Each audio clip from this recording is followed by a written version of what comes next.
No one was supposed to enter the Moonwater Chamber, Vivian Crow said softly, her smile bright enough for the passing nobles to see and cold enough for Claire Bennet alone to understand. Rain whispered against the high windows of Mooncrest Palace, turning the evening sky the color of old steel. Claire stood in the center of the marble hallway with a silver tray balanced in both hands, her uniform damp at the sleeves and her chest tight with the familiar effort of breathing through humiliation. A moment earlier, Vivian had stumbled into her on purpose. Now pale blue water and crushed rose petals dripped from Claire's skirt onto the polished floor. The tray held 12 folded towels, each one embroidered with the royal wolf in silver thread. They were meant for the western corridor. They were meant to be delivered quietly. And they were meant to remind Claire that even the smallest mistake could cost her more than pride. "I'm sorry, Lady Crow," Claire said. Her voice stayed steady, though her fingers had begun to ache from gripping the tray too tightly. Vivian tilted her head.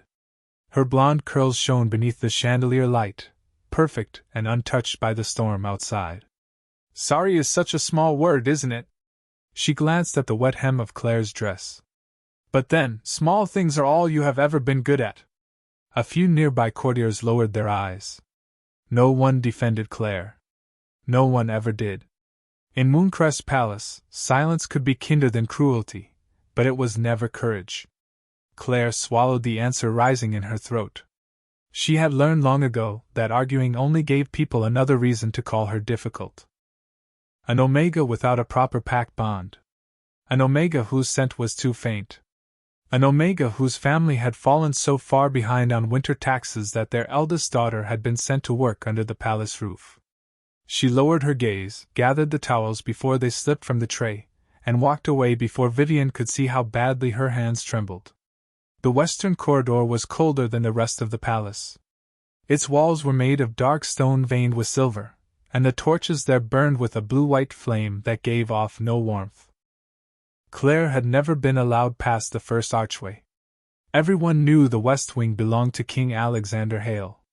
Everyone knew the servants who worked there spoke only when spoken to.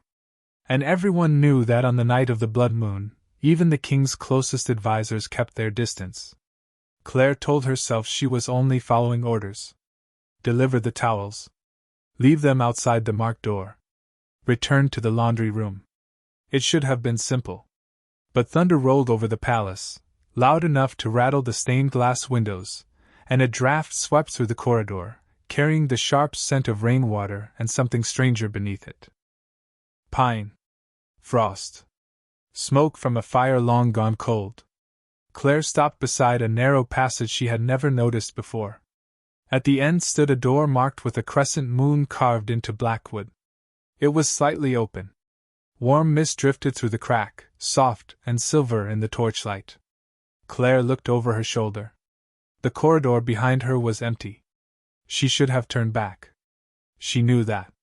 Instead, shivering beneath her soaked clothes and feeling the chill sink deeper into her skin, she pushed the door open just enough to see inside. Beyond it waited a room filled with moonlit steam, a pool of silver water, and a silence so complete that Claire could hear her own heartbeat. She stepped across the threshold before she understood that some doors were never meant to forgive the people who opened them. Claire stood just inside the chamber, unable to move. The door had closed behind her without a sound, and the warm air settled around her like a secret. It smelled nothing like the rest of Mooncrest Palace. There was no polish, no perfume, no trace of crowded halls or dinner fires. Here, the air carried rain-soaked pine, clean stone, and a faint silver scent that made something deep inside her chest tighten. The room was larger than any bathhouse Claire had ever seen. Dark marble walls rose toward a vaulted ceiling painted with 1,000 small stars. At the center rested a wide pool fed by a thin stream of water falling from a carved wolf's mouth high in the wall. The water glowed beneath the mist, not brightly, but with the soft, strange light of moonlight caught beneath ice. Claire should have backed away. She should have opened the door and returned to the corridor before anyone noticed she had made a mistake. But when she reached behind her, her fingers found only smooth black wood. No handle. No latch. Her breath caught. She pressed both palms against the door and pushed. Nothing happened. She tried again, harder this time. The door did not move. A quiet sound came from the pool. Not a splash. Not exactly. It was more like a breath moving beneath the water. Claire turned slowly. The silver surface had begun to ripple, though the falling stream remained perfectly still. Light spread across the pool in thin circles, reaching the marble steps at its edge. She took one careful step backward. Her wet skirt clung coldly to her legs, and the damp fabric made her shiver. The chamber was warm, but not warm enough to chase the chill from her bones. Somewhere beyond the walls, thunder rolled across the mountain. Claire looked again at the towels balanced against her arm. They suddenly felt ridiculous. 12 perfect white towels, folded for a king who probably had servants assigned to every breath he took. She was not supposed to be here. Everyone in the palace would know it soon enough. Vivian would make certain of that. Claire imagined the noblewoman's delighted expression when she heard that the useless Omega had wandered into the forbidden West Wing. The thought made Claire's stomach twist. She had spent too many years being watched for mistakes. Too many years measuring every word, every step, every breath, because one wrong move could become proof that she did not belong. The water shimmered again. This time, a narrow ribbon of light slid over the floor and touched the toe of her shoe. Claire froze. The silver glow climbed the damp leather, then disappeared beneath the hem of her dress. A sudden warmth spread through her ankle. She gasped and stumbled back, dropping the tray. The towels scattered across the marble like fallen snow. Before she could gather them, the pool answered with a low, trembling hum. Claire stared at the water. A crescent-shaped mark had appeared on the surface, bright and clear. It was the same symbol carved into the door. Her heartbeat turned loud in her ears. She had heard stories as a child, whispered by old women during winter storms. Stories about royal magic hidden beneath Mooncrest. Stories about water that remembered bloodlines and doors that opened only for those the moon had chosen. Claire had never believed any of it. She had learned not to believe in things that promised rescue. Still, the room seemed to be waiting for her. The cold rainwater soaked into her sleeves. Her teeth began to ache from shivering. She looked at the glowing pool, then toward the sealed door. "I only need to warm up," she whispered, though there was no one there to hear her. Her voice sounded very small beneath the painted stars. Slowly, she placed the towels on a dry bench near the wall. Then she stepped down the first marble stair. The water met her ankle with impossible warmth. It felt like sunlight after a long winter. Claire drew in a breath and stepped deeper, unaware that far beyond the locked door, heavy footsteps had just entered the western corridor. The first sound was the door unlocking behind her. Claire turned so quickly that water rippled around her knees, sending silver light trembling across the marble walls. A man stood in the doorway, framed by the storm-dark corridor. He was taller than anyone she had ever seen up close, dressed in a black coat still wet from the rain. Dark hair clung to his forehead. Water glimmered along the sharp line of his jaw. But it was his eyes that stopped her breath. They were silver. Not gray. Not blue. Silver like winter moonlight on a frozen lake. Claire knew him before anyone spoke his name. Every portrait in the palace showed the same severe face, the same quiet distance in his expression. Yet no painting had captured the weight of him. King Alexander Hale filled the room without moving. The door closed behind him with a soft, final click. Claire's hands flew to the surface of the water, as if the gesture could protect her from the mistake already written across the room. "Your Majesty," she whispered. Her throat had gone dry. "I am so sorry. I did not know this was your chamber." His gaze moved from her face to the scattered towels on the floor, then to the crescent of light burning beneath the water. For one long moment he said nothing. The storm pressed against the windows. The narrow stream above the pool continued to fall without a sound. Then Alexander spoke, and his voice was lower than thunder. "Do not move!" Claire's heart struck hard against her ribs. She did not know whether he meant it as an order or a warning. Either way, every muscle in her body obeyed before her mind could protest. "I was sent to the West Wing," she said quickly. "I had towels for the corridor. Lady Crow spilled water on me, and I found the door open. I thought this was an unused washroom. I only stepped in because I was freezing." Alexander's expression did not change, but something in his eyes sharpened. "The door was open." "Yes, Your Majesty. That door has been sealed for 12 years. The words settled into the mist between them. Claire stared at him. "Then I do not understand." "Neither do I." He took one measured step closer, then stopped at the edge of the pool.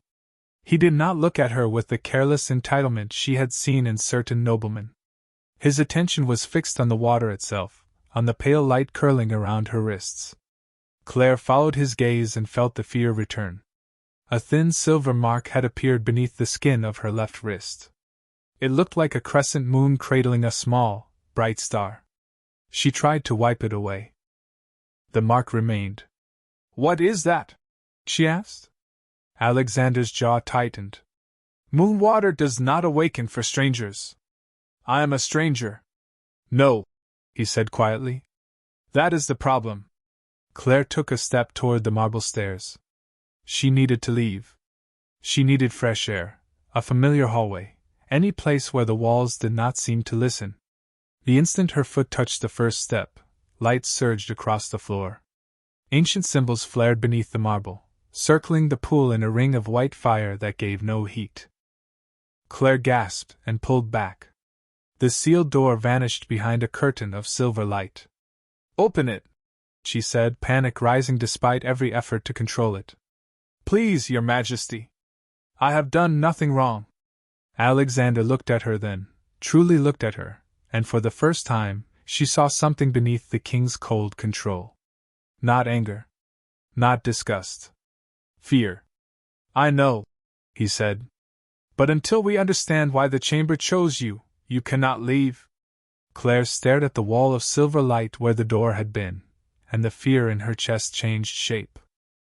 A moment ago, it had been the fear of being caught in a place forbidden to her.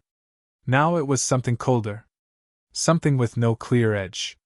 "You cannot say that and expect me to stand here calmly," she said. Her voice shook, but she did not lower it. "I have a family waiting for me. I have work to return to. I am not one of your secrets." The king's expression remained still, yet the silence around him seemed to tighten. Rain tapped softly against the tall windows, and somewhere above them thunder moved through the mountains.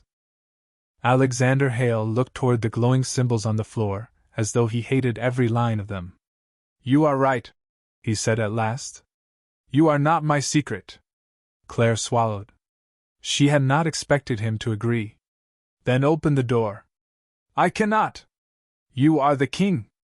And this chamber is older than my crown." His words landed with a quiet weight. Claire looked again at the crescent mark on her wrist. It had not faded.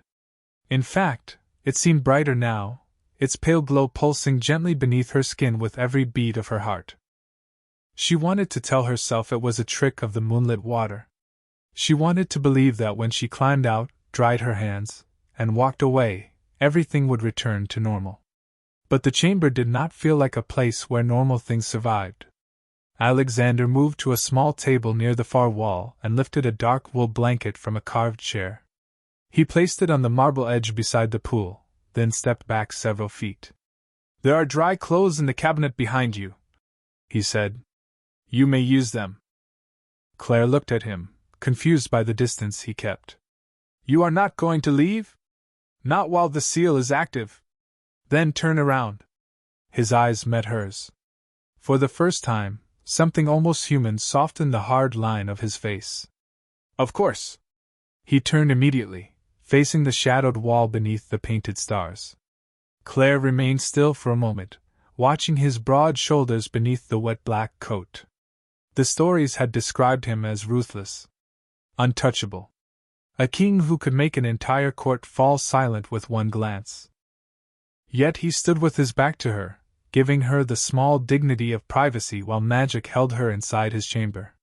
She climbed from the water carefully. The marble was warm beneath her bare feet, though the air made her skin prickle. She wrapped the blanket around her shoulders and opened the tall cabinet. Inside were simple clothes, softer than anything she had worn in years, a cream-colored shirt, dark trousers, thick socks, and a gray robe with no royal crest. Nothing delicate. Nothing that would make her feel like an ornament in someone else's story. As she dressed behind a folding screen, she kept listening for movement. Alexander did not turn. He did not speak. But she could hear his breathing, slow and controlled, as if every breath had to be chosen. When she stepped out again, the king was staring at the pool. The silver water had grown darker. A faint shadow moved beneath its surface, circling the crescent of light. Claire tightened the robe around herself. "What happens now?" Alexander did not answer immediately. Then his hand closed around the edge of the stone table, and his voice became very quiet. "Now we wait for the blood moon to rise." For several seconds, Claire could only hear the rain. It moved across the palace roof in long, steady sheets, a soft sound that felt impossibly far away from the chamber beneath the painted stars. Alexander remained beside the stone table, his hand still braced against its edge. The silver water darkened by degrees, as though a cloud had passed over the moon somewhere beneath its surface. Claire watched him carefully. His shoulders had gone rigid beneath his black coat. A faint tremor moved through his fingers, so slight she might have missed it if he had not been standing so perfectly still. "What does the blood moon have to do with me?" she asked. Alexander did not look at her. "Nothing, if we are fortunate." The answer made her stomach sink. "And if we are not?" His silence lasted too long. Claire took one step closer, then stopped when the crescent mark on her wrist warmed. The glow beneath her skin answered the pulse of the pool. Alexander noticed it immediately. His eyes narrowed, not with anger, but with a kind of exhausted recognition. "There is a room beyond that wall," he said, nodding toward the darkest corner of the chamber. "You will stay there until dawn." Claire followed his gaze. What she had thought was a section of black marble now showed the outline of a narrow door. "Why?" "Because when the moon reaches its highest point, I will not be able to remain here." The calmness in his voice frightened her more than shouting would have. She remembered all the whispered stories. The king who never attended the blood moon's celebrations. The West Wing locked for one night every month. The servants who crossed themselves when the silver moon rose. She had always assumed those stories were exaggerated, shaped by fear and distance. Standing before him now, Claire understood that fear often began with something real. "What happens to you?" she asked. Alexander finally looked at her. The silver in his eyes had become brighter, almost sharp against the shadowed room. "Something I have spent 12 years learning to contain." A low sound passed through the chamber.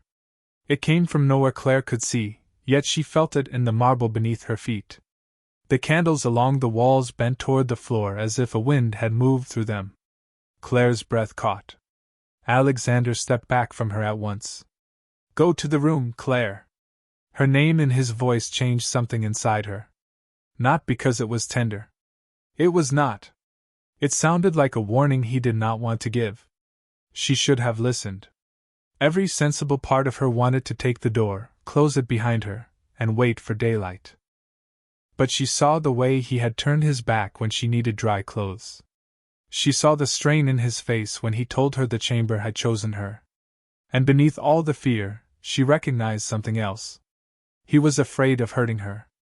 "You said the chamber chose me," she said quietly. "Then perhaps it did not bring me here so I could hide from you."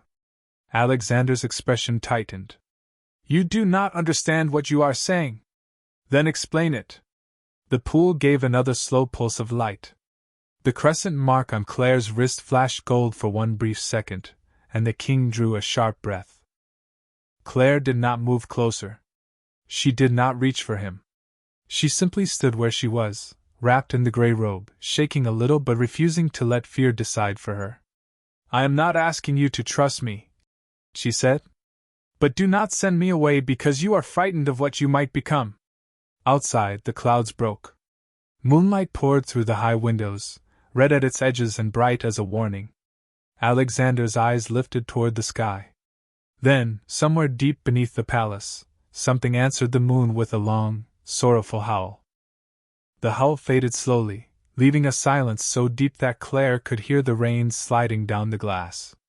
Alexander did not move. Moonlight crossed his face in a pale red shimmer, catching the hard angle of his cheekbones and the strain around his mouth. The king looked less like the man people whispered about in halls and more like someone standing at the edge of a cliff, holding himself back with nothing but will. "Claire," he said, and her name came out rougher this time. "Go to the inner room." She looked toward the narrow door in the black marble. "No." His eyes shut for one brief moment. "This is not bravery." "Maybe not." Her hands curled into the sleeves of the gray robe. "But I have spent too much of my life doing what frightened people told me to do. I will not run simply because you expect me to." The air changed. It grew heavier, charged with the sharp scent of winter pine and lightning before a storm. The candles along the walls fluttered. Shadows gathered near Alexander's boots, stretching in thin dark lines across the floor, but they stopped before they reached her. He had not moved, yet every part of him seemed to be fighting some invisible force. Claire saw it then. He was not holding the danger inside because he feared losing his throne. He was holding it back because she was in the room. "You do not know what the blood moon does," he said. "Then tell me." He opened his eyes. The silver had nearly swallowed the dark color beneath them. "It magnifies whatever is buried deepest in a wolf. Anger, grief, fear. Every instinct that should remain quiet." His hand pressed harder against the stone table. "Mine has never been quiet." Claire swallowed, but she did not step away. "And the chamber?" "The chamber was built to contain the curse that runs through my bloodline." His gaze lowered to the crescent mark glowing on her wrist. "It has never answered anyone outside the royal family." The words settled over her, heavier than the storm. Claire thought of her mother, who had died when she was young and left behind nothing but a small silver comb and stories she had never finished telling.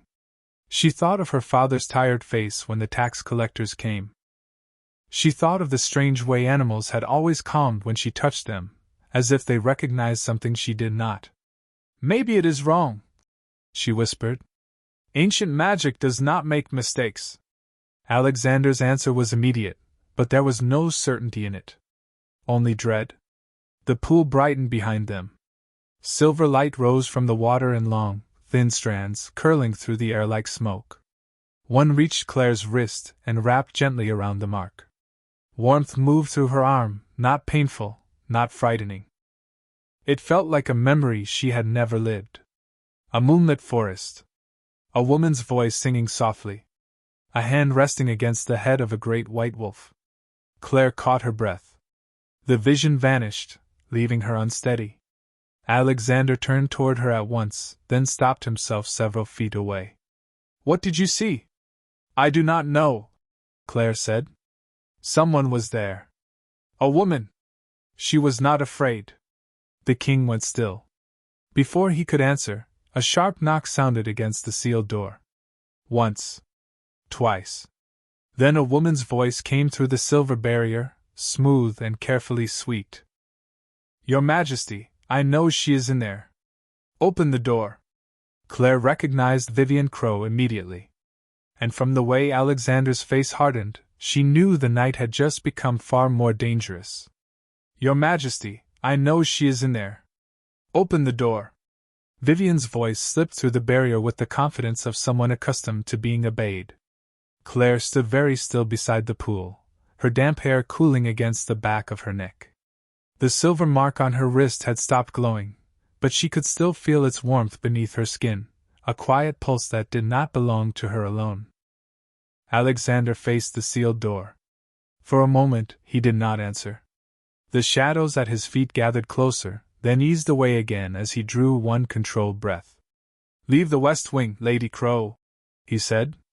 His voice was calm, but it carried through the chamber like a blade laid flat against stone. On the other side of the door, Vivian gave a small laugh.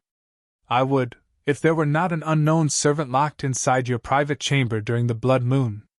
The palace is already talking. Claire's cheeks burned. Of course they were.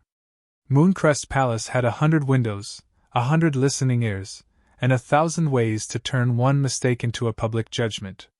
She imagined the servants gathered near the kitchens, whispering over late supper. She imagined Vivian lowering her voice at exactly the right moment, pretending concern while planting every ugly thought she wanted the court to carry. Alexander's expression did not shift, but Claire saw his hand close slowly at his side. There is no danger to the palace, he said. You may tell anyone who asks that. And the girl? Vivian asked.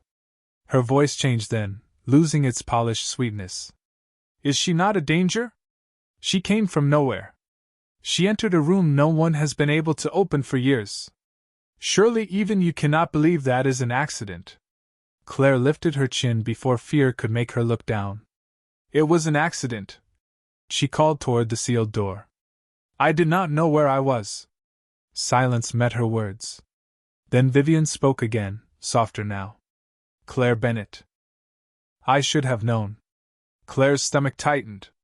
Hearing her own name in Vivian's voice felt like watching a storm gather over an open field.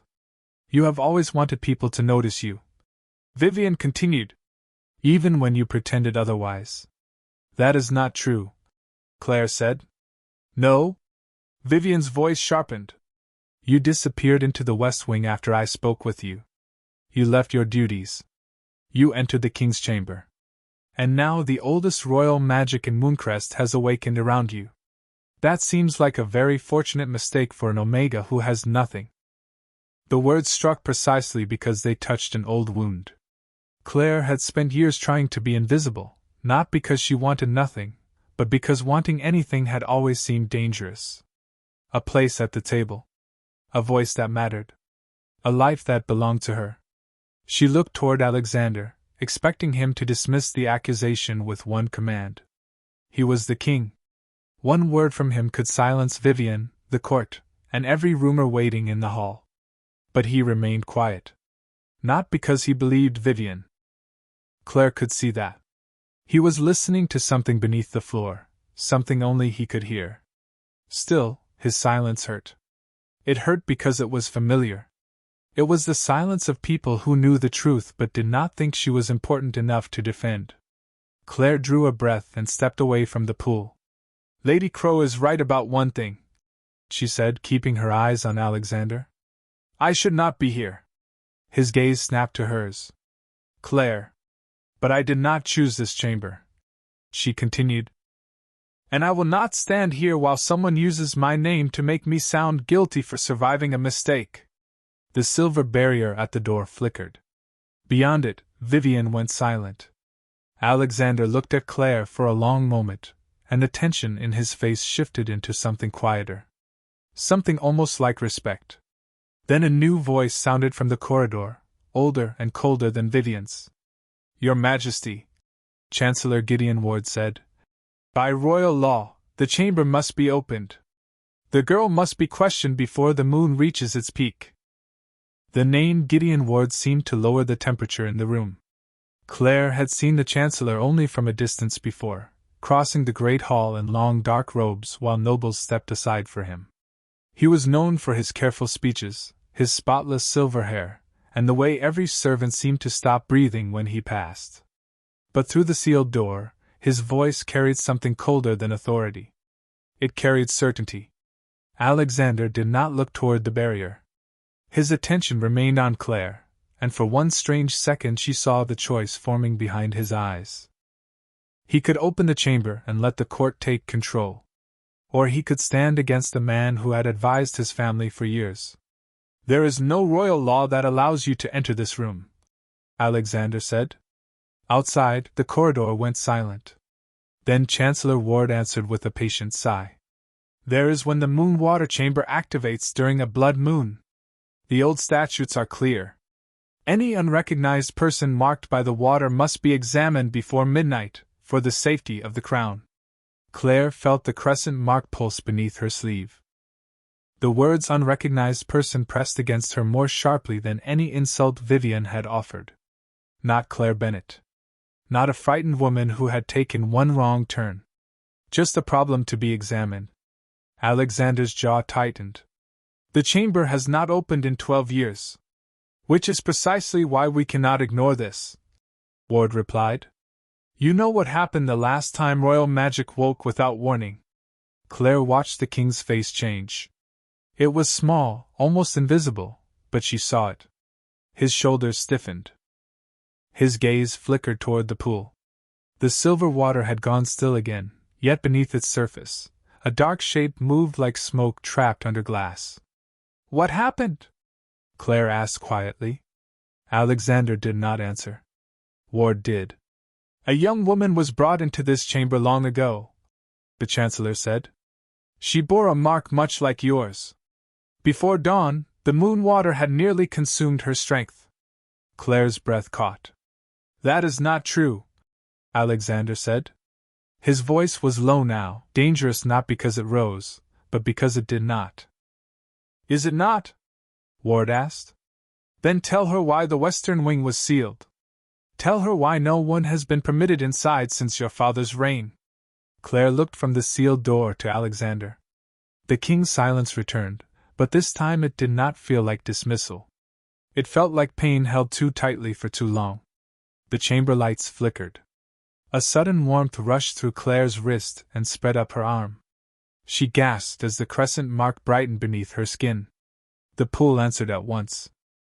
Silver water rose in a narrow column, not splashing, not reaching for her, but forming a clear image in the air between them. A woman stood beneath moonlit trees, dressed in a pale cloak. Her face was blurred by the glow, but the silver comb in her dark hair was unmistakable. Claire stopped breathing. She had kept that same comb in the bottom drawer of her small room for years. It had belonged to her mother. Mom? The word escaped her before she could stop it. Alexander went completely still. Outside the door, Vivian made a startled sound. Chancellor Ward said nothing at all. The woman in the silver water lifted one hand toward Claire, and for an instant, the chamber filled with the memory of a voice soft as rain. Do not let them turn your gift into a cage. The image vanished. Claire staggered back, her hand pressed over the glowing mark. Alexander moved toward her, then stopped several feet away, as though some promise mattered more than his own fear. Claire, he said, his voice stripped of every trace of royal distance. Your mother was never supposed to be here. Then the silver barrier across the door began to crack with lines of white light, and Chancellor Ward spoke again, no longer calm. Open it. Now. The first crack of white light raced across the silver barrier, then another followed beside it. Claire flinched, but Alexander did not. He stepped between her and the door with a stillness that made the chamber feel smaller. Outside, Chancellor Ward spoke again, and the patience had vanished from his voice. Your Majesty, this is no longer a private matter. The Council will not accept your refusal. Alexander's gaze stayed on the fractured seal. The Council does not rule this palace. No, Ward replied. But it will not stand aside while an untested Omega carries an ancient royal mark beneath your roof. Claire felt the words land inside her like cold stones. Untested. Unrecognized. A danger. They were always finding new names for people they had already decided not to understand. She looked down at her wrist. The crescent mark still glowed softly beneath her skin, as if it had heard every insult and refused to disappear. Then she thought of the woman in the water. Her mother's silver comb. The voice that had whispered, "Do not let them turn your gift into a cage." Claire lifted her head. "Do not open the door," she said. Alexander turned toward her at once. "Claire, you do not know what Ward is capable of." "No," she answered. "But I know what it feels like when powerful people decide they can speak about you instead of to you." The king's expression tightened. Claire took a breath, forcing herself to meet his silver eyes. Fear was still there. It had not vanished. Her knees still felt weak. Her heart still beat too fast. But fear did not have to make every decision for her. "You told me I could not leave until you understood why the chamber chose me," she said. "Then we find out. Not because he demands it. Not because you command it. Because I choose to know what happened to my mother." Alexander said nothing for several seconds. The rain outside had softened to a whisper, but the blood moon burned red through the high windows. Shadows shifted near the base of the walls, responding to the strain in him. He glanced toward the pool, then back to Claire. "If you stay," he said quietly, "you will hear things that should have been told to you years ago. I am already hearing them. And when this is over, if the chamber releases you, I will not stop you from leaving." The promise was simple. It did not sound like something a king would say lightly. Claire studied his face, looking for the hidden condition, the careful trap, the polished kindness that always asked for a price later. She found none. Only exhaustion. Only a man who seemed to have spent too long carrying a secret alone. "I need more than that," she said. Alexander's brows drew together. "What do you need?" "The truth. All of it. No more silence because you think it will protect me." A faint pulse moved through the chamber. The moonwater brightened, as though listening. Alexander looked at her for one long moment. Then he lowered his head, not in defeat, but in acknowledgement. "You have my word." Beyond the barrier, Chancellor Ward struck the door again with his cane. "Your Majesty." Alexander's eyes turned cold. "You will return to your chambers, Chancellor." Ward's silence was sharp. "You are making a mistake." "Perhaps," Alexander said. "But it will be mine." The cracks in the barrier sealed one by one. Vivian's voice rose somewhere beyond the door, asking questions Ward did not answer. Their footsteps finally receded down the corridor. Only when the palace had gone quiet again did Claire turn toward the pool. The silver surface had changed. Letters formed slowly across the water, bright against the darkness beneath. Claire stepped closer, her breath catching as she read the single word written in moonlight. Undercrypt. Undercrypt. The word hovered on the surface of the moonwater, each letter shining with a pale, steady light. Claire stared at it until the glow reflected in her eyes. She had heard servants mention the undercrypt only once or twice, always in hushed voices, always with a glance over their shoulders. It was said to lie beneath the oldest part of Mooncrest Palace, below the banquet hall, below the royal chapel, below even the foundations that ordinary people were allowed to see. A place of sealed records and forgotten names. Alexander moved toward the wall beside the painted stars. He pressed his palm against a narrow line in the marble, and for a moment nothing happened. Then the stone gave a low, ancient groan. A section of the wall shifted inward, revealing a stairway that disappeared into darkness. Cold air rose from below, carrying the scent of wet earth, old paper, and something metallic like rainwater on stone. Claire drew the gray robe closer around herself. "You knew this was here." "I knew the passage existed," Alexander said. "I did not know the chamber would call us to it tonight." He turned toward her, his silver eyes reflecting the moon water. "You do not have to come." The words caught her off guard. She had expected another command. Another warning. Instead, he stood aside from the stairway, leaving the choice clear between them. Claire looked back at the sealed chamber door, at the silver barrier that still separated her from the palace above. She thought of Vivian's voice. Chancellor Ward's calm cruelty. Her mother's face rising from the water. Then she looked at the darkness below. "I said I wanted the truth," she answered. "I meant it." Alexander nodded once. He took a lantern from a hidden shelf beside the passage and touched the wick. Blue flame rose inside the glass, casting a quiet glow over the first steps. He descended first, not far ahead, moving with the careful restraint Claire had begun to notice in everything he did. He never reached for her. He never told her where to place her feet. Yet each time the stairway narrowed, he slowed enough that she would not feel alone. The steps curled downward for what felt like several minutes. The palace sounds disappeared behind them. No rain. No distant voices. No music from the halls. Only the soft rhythm of their footsteps, and the faint hum of magic beneath the stone. Claire kept one hand against the wall as they walked. The surface was cold and uneven, carved with symbols she did not recognize. Crescents. Wolves. Stars arranged in circles. At the bottom, the passage opened into a wide underground chamber lined with shelves. Hundreds of leather-bound books rested behind iron gates. Dust covered the floor in a thin gray layer, untouched except for a trail of recent footprints leading toward the far wall. Claire stopped. Someone has been here. Alexander lowered the lantern. His expression hardened. No one should have access to this place but me. The footprints ended before a stone table at the center of the room. Resting on the table was a wooden box, old and darkened with age. Its lid bore the same crescent mark that glowed beneath Claire's wrist. As she stepped closer, the mark warmed again. The box clicked open by itself. Inside lay a folded letter, yellowed at the edges, tied with a silver ribbon. Claire recognized the handwriting before she touched it. She had seen those looping letters on the few notes her mother had left behind. Her breath trembled as she unfolded the paper. The first line was written in faded ink, but every word was clear. Claire, if you are reading this, then Gideon Ward has finally brought the curse back to the place where it began. Claire read the first line again, but the letters did not change. Gideon Ward has finally brought the curse back to the place where it began. Her fingers tightened around the paper until it trembled between them.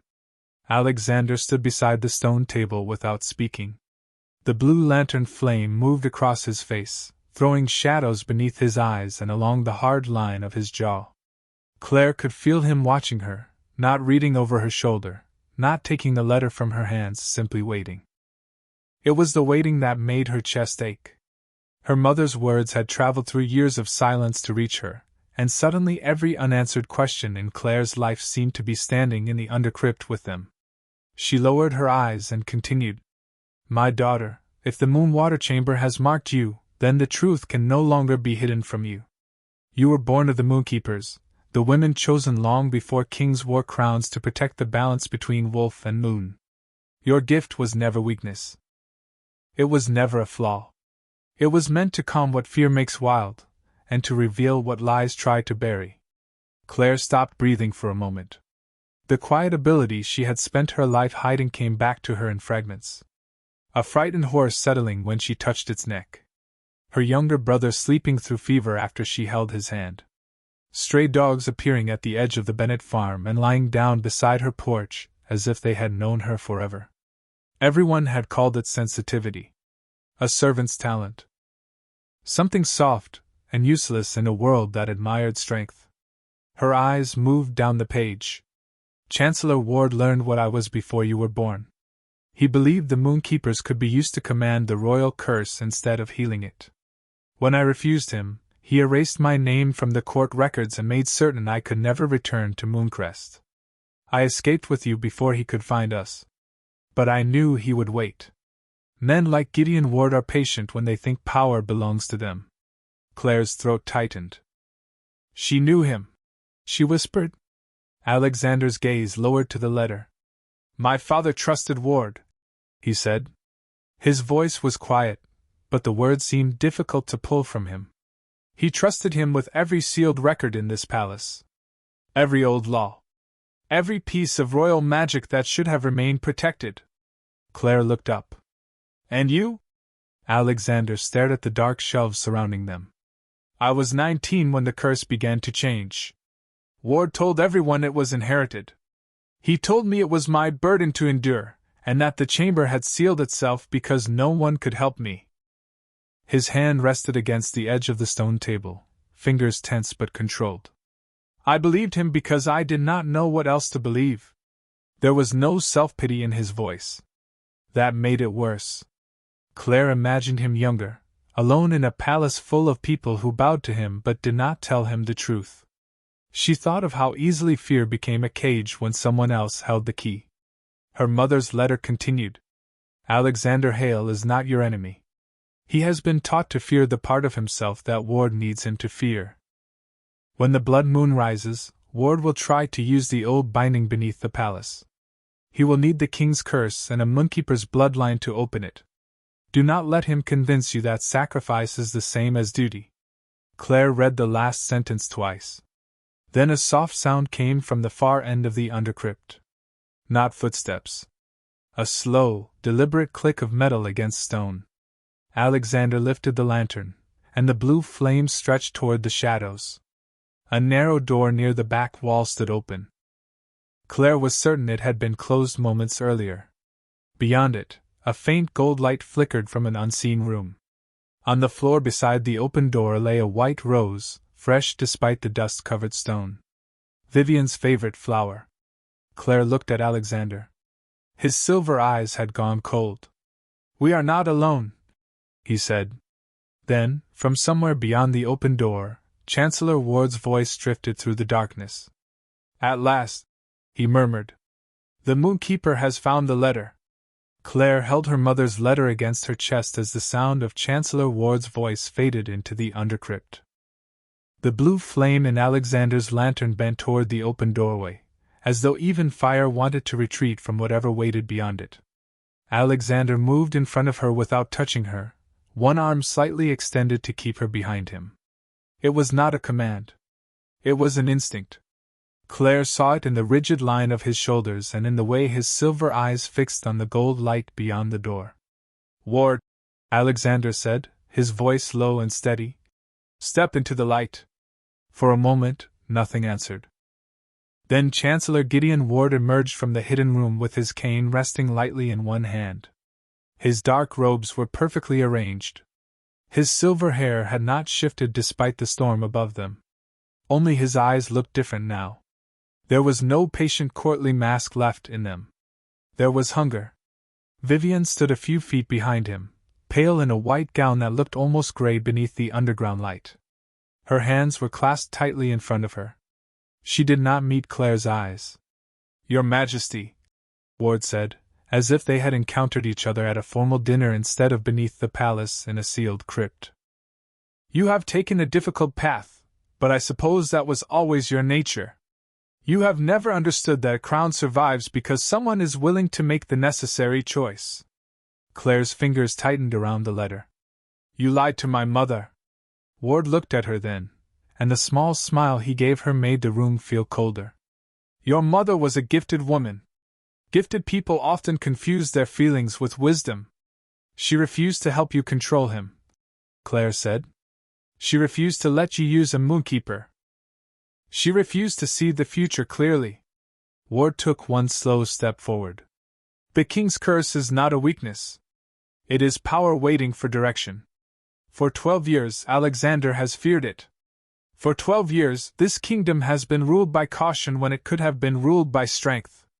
Alexander's lantern flames shook, and shadow gathered at the edges of the stone floor. Claire felt the air thicken around them. But she also saw Alexander take one slow breath. Then another. He did not look away from Ward. "You poisoned the truth," he said. "You made a prison out of a curse and called it protection." Ward's expression hardened. "I kept you alive." "No," Claire said before Alexander could answer. Her voice surprised even her. It was not loud, but it carried through the undercrypt with a steadiness she had never heard in herself before. "You kept him afraid." Vivian flinched. Ward glanced back at her, and Claire finally understood why the white rose had been left outside the hidden door. Vivian had brought him here. Or she had been brought here by him. "Tell them," Ward said quietly. Vivian's face lost what little color remained. "Lady Crow," Alexander said, "what has he asked you to do?" Vivian looked at Claire for the first time. There was anger in her eyes, but behind it was something more fragile. Shame. "He told me the chamber would reject you," she whispered. "He said I only had to make sure you entered the West Wing alone. He said the water would prove you were dangerous." Claire's breath caught. The open door. The warm mist. Vivian had not spilled the water by accident. None of it had been an accident. Ward lifted his cane, and the gold light behind him brightened across the walls. "The blood moon is nearly at its peak," he said. "The Moonkeeper has awakened. The king is here. At last, the old binding can be completed." The crescent on Claire's wrist burned with silver light. Alexander's eyes flashed toward her, full of warning. But Claire did not step back. She unfolded her mother's letter one final time and saw words she had missed, written along the bottom edge in faint ink. "The Moonkeeper does not obey the binding. She chooses where the moonlight falls." Claire raised her glowing hand toward the dark stone ceiling, and every silver symbol in the undercrypt ignited at once. Silver light raced across the undercrypt ceiling, threading through every carved crescent and star until the ancient room shone like a sky turned inside out. Claire stood at the center of it, her raised hand trembling, the mark on her wrist bright enough to cast pale reflections across the stone. For one breathless moment, no one moved. Then the light began to gather around Chancellor Ward. Not like fire. Not like a weapon. It moved with the quiet certainty of dawn, revealing what darkness had hidden. The gold glow behind him faded. The symbols he had awakened along the floor went dim one by one, their false warmth swallowed by the silver radiance pouring from Claire's hand. Ward's calm expression broke for the first time. "Stop this," he said. His voice was no longer smooth. "You do not understand what you are destroying." Claire looked at him, and the fear that had followed her into the chamber, down the hidden stairs, and through every unanswered year of her life finally loosened its hold. "No," she said softly. "I understand exactly what you built." The moonlight rose from the floor and formed images in the air above the stone table. Claire saw her mother standing in the same undercrypt, younger than Claire had ever known her, holding a bundle wrapped in pale cloth. A newborn child. Claire. Across from her stood Ward, his face unchanged by time, his hand stretched toward the Moonwater seal. She watched him offer protection with one hand and demand obedience with the other. She watched her mother refuse. She watched Alexander, barely more than a young man then, standing alone in another memory while Ward told him that the darkness inside him was his inheritance and his shame. The visions turned slowly above them, clear enough that Vivian covered her mouth. Tears gathered in her eyes. "He lied to all of us," Vivian whispered. Ward swung toward her, fury tightening his face. "You were given an opportunity to stand beside the crown. You only wanted someone easy to control," Vivian answered, and though her voice shook, she did not look away. The silver light deepened. It flowed around Alexander next, winding over his hands and shoulders, not binding him but easing the shadows that had clung to him all night. He drew in a sharp breath. His eyes closed. For the first time since Claire had entered the western wing, the tension in his body began to fade. The darkness beneath the palace answered with one last distant rumble, then fell silent. Alexander opened his eyes. They were still silver, but no longer bright with pain. He looked at Claire as though he had forgotten how to breathe. "You did not have to do that," he said. Claire lowered her hand. The light softened around her wrist, settling into a quiet crescent beneath her skin. "I know," she said. "That is why it mattered." Above them, a deep bell began to ring from the palace tower. Once. Twice. Then again. It was not an alarm. It was the old royal bell, the one that sounded only when the crown called for truth before the entire court. Alexander turned toward Ward, his voice calm and unmistakable. "You will answer for what you hid." Ward looked toward the shadows as if searching for a path that no longer existed. There was none. The undercrypt door opened behind them, and moonlight from the passage spilled across the floor. Alexander stepped aside from Claire, leaving her a clear way forward. "The chamber is open," he said quietly. "You are free to leave Mooncrest tonight, tomorrow, or whenever you choose." Claire looked toward the stairs. She could return to the life she had known, to the small room, the folded uniforms, the careful silence. Then she looked at the king who had finally given her a choice without asking for anything in return. "I will not stay because magic marked me," she said. "And I will not stay because you are king."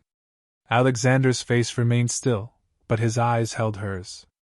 Claire stepped closer, stopping at a respectful distance. I will stay until the truth is heard, she said.